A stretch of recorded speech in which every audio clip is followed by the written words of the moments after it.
Bilal bin Rabah, muadzin Rasulullah.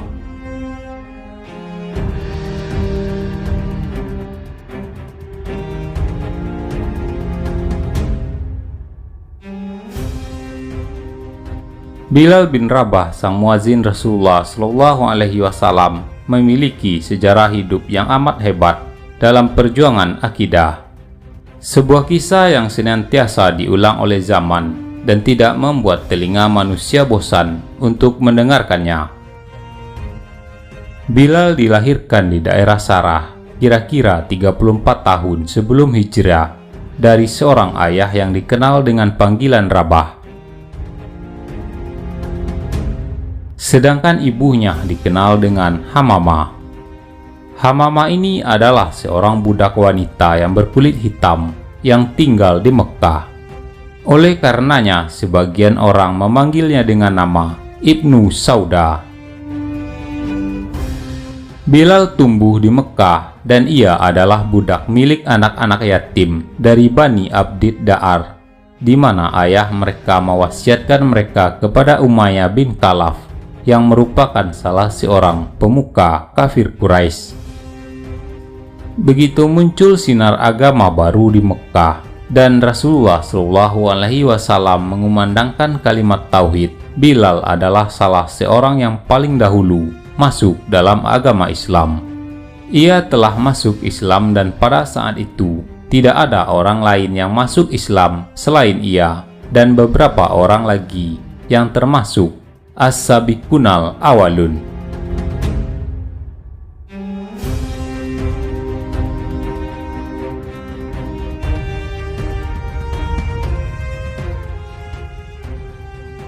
Bilal merasakan penderitaan yang ia rasakan akibat dari ulah kejahatan dan aniaya kafir Quraisy yang tidak dirasakan oleh orang lain.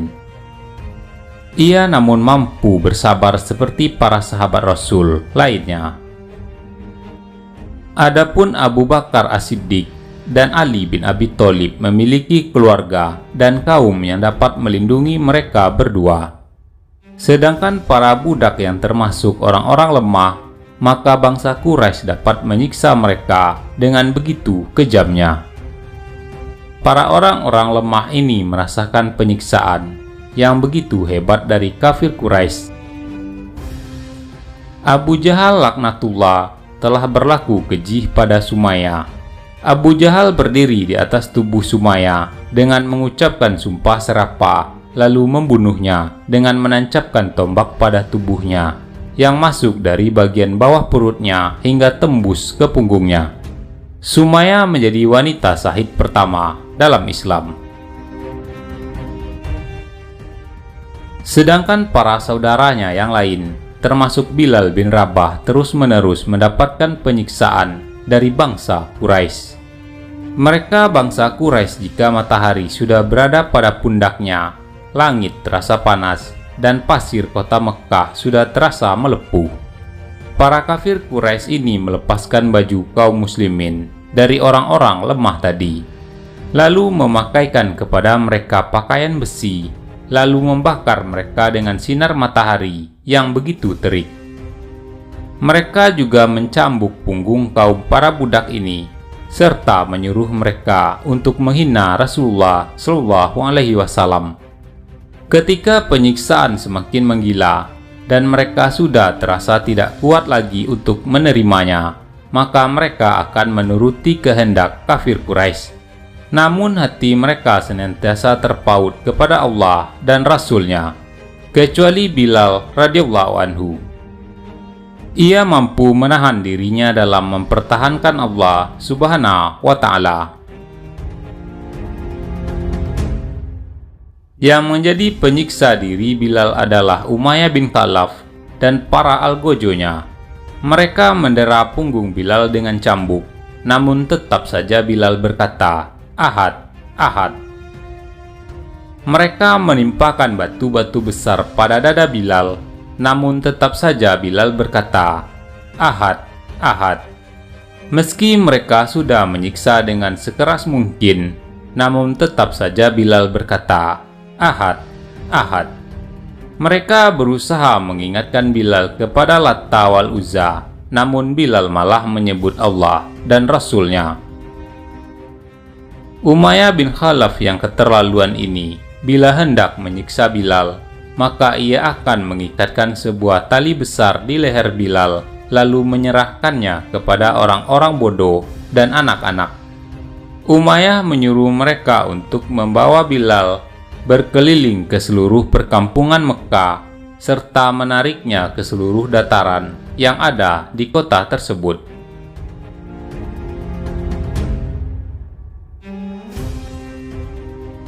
Bilal radhiyallahu anhu merasakan penyiksaan di jalan Allah dan Rasul-Nya, dan ia selalu mendendangkan ucapannya yang berbunyi, Ahad, Ahad.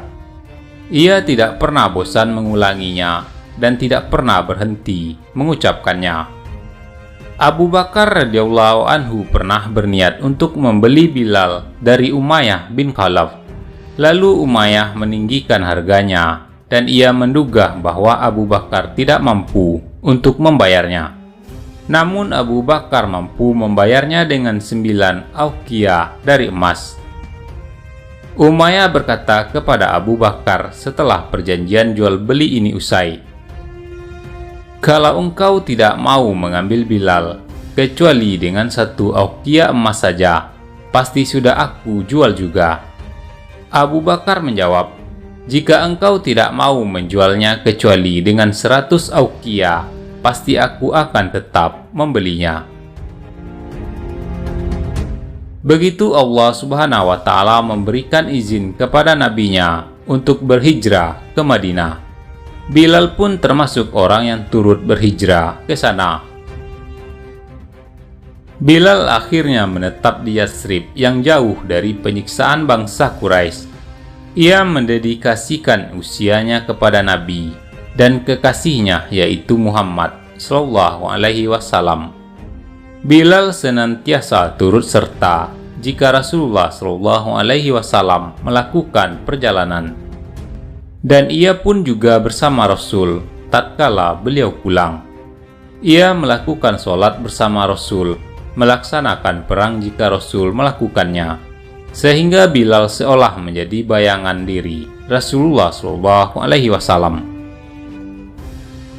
Saat Rasulullah Shallallahu Alaihi Wasallam membangun masjidnya di Madinah dan adzan mulai disyariatkan, maka Bilal adalah orang pertama yang menjadi muadzin dalam Islam.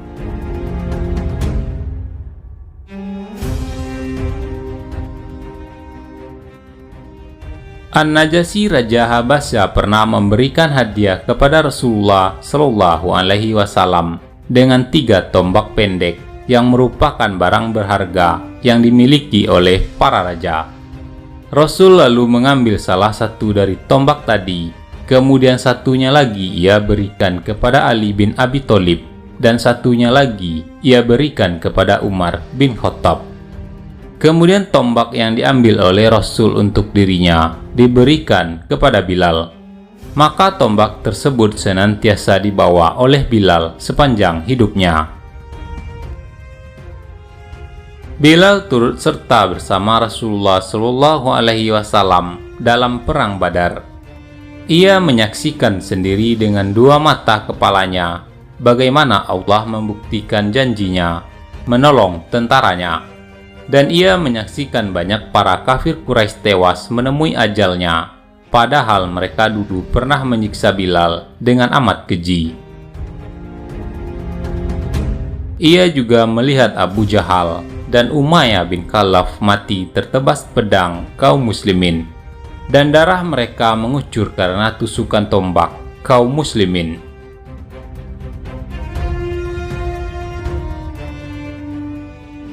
Saat Rasulullah Shallallahu Alaihi Wasallam memasuki kota Mekah untuk menaklukkannya, beliau didampingi oleh Bilal bin Rabah. Saat Rasulullah Shallallahu Alaihi Wasallam memasuki Ka'bah, beliau hanya didampingi oleh 3 orang saja. Mereka adalah Utsman bin Thalha, sang pemegang kunci Ka'bah, Usama bin Zaid, orang kesayangan Rasulullah dan anak dari orang kesayangan beliau, serta Bilal bin Rabah, sang muazin Rasulullah. Tatkala waktu zuhur telah tiba, banyak sekali manusia yang berada di sekeliling Rasulullah Shallallahu Alaihi Wasallam, dan orang-orang kafir Quraisy yang baru masuk Islam secara sukarela atau terpaksa menyaksikan jumlah manusia yang sedemikian banyaknya. Pada saat itu Rasulullah Shallallahu Alaihi Wasallam memanggil Bilal bin Rabah. Beliau memerintahkan Bilal untuk naik ke atas Ka'bah untuk mengumumkan kalimat tauhid. Ia mengalunkan azan dengan suaranya yang keras. Maka ribuan leher manusia melihat ke arah Bilal. Ribuan lisan manusia yang mengikuti ucapan Bilal dengan hati yang khusyuk. Sedangkan mereka yang di dalam hatinya terdapat penyakit, merasakan adanya kedengkian dan kebencian yang membuat hati mereka menjadi tercabik-cabik.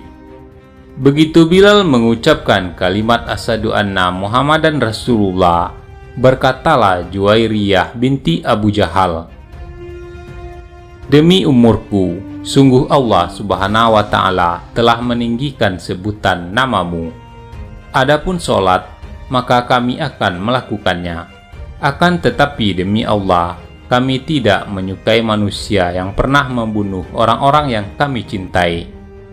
Ayahnya Juwairiyah terbunuh pada Perang Badar. Khalid bin Usaid berkata,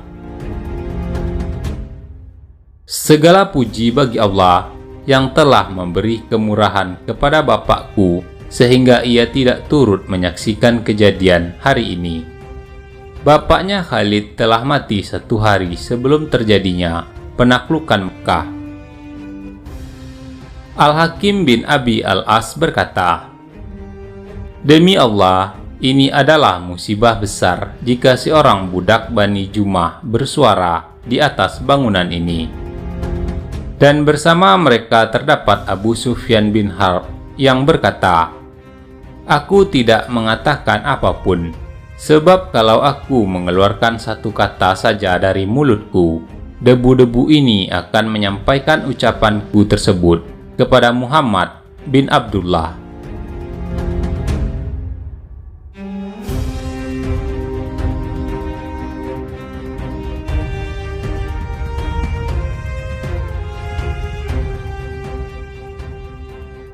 Bilal terus menjadi muazin Rasulullah Shallallahu Alaihi Wasallam selama hidupnya, dan Rasul Shallallahu Alaihi Wasallam menjadi cinta kepada suara ini yang dahulunya pernah disiksa, namun selalu mengatakan Ahad, Ahad.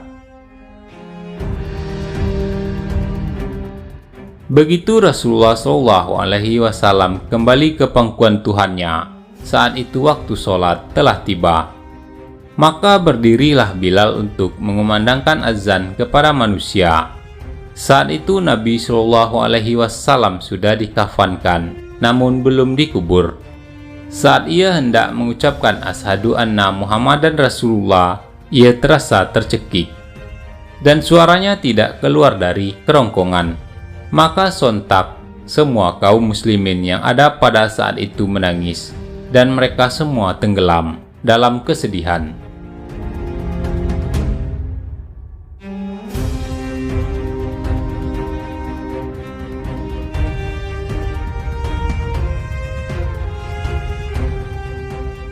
Kemudian setelah 3 hari sejak hari itu, Bilal kembali mengumandangkan azan.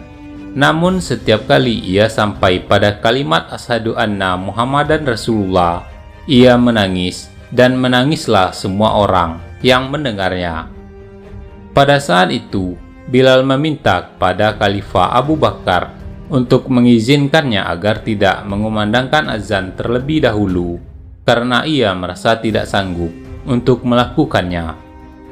Bilal meminta izin kepada Khalifah Abu Bakar untuk turut dalam jihad di jalan Allah dan tinggal di negeri Syam untuk menghadapi musuh.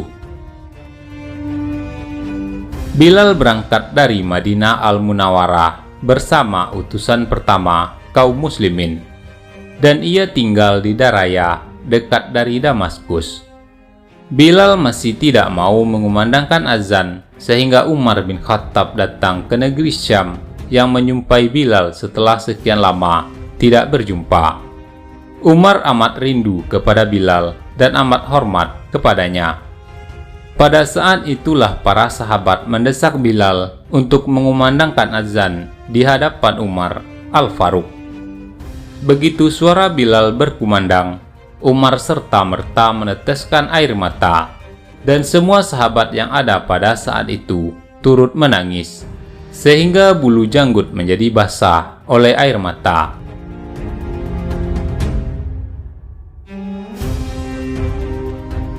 Bilal telah berhasil membangkitkan kerinduan mereka kepada Madinah. Sang pengumandang azan ini terus tinggal di Damaskus sehingga menjumpai ajalnya di sana. Istrinya setia mendampingi Bilal saat menjelang maut sambil berkata, "Sungguh kasihannya." Dan Bilal membuka kedua matanya setiap kali istrinya berkata demikian. Dan ia berkata, "Alangkah gembiranya." Kemudian Bilal melepaskan nafas terakhirnya sambil melantunkan, "Besok kita akan berjumpa dengan para kekasih, yaitu Muhammad dan para sahabatnya. Besok kita akan berjumpa dengan para kekasih, yaitu Muhammad dan para sahabatnya."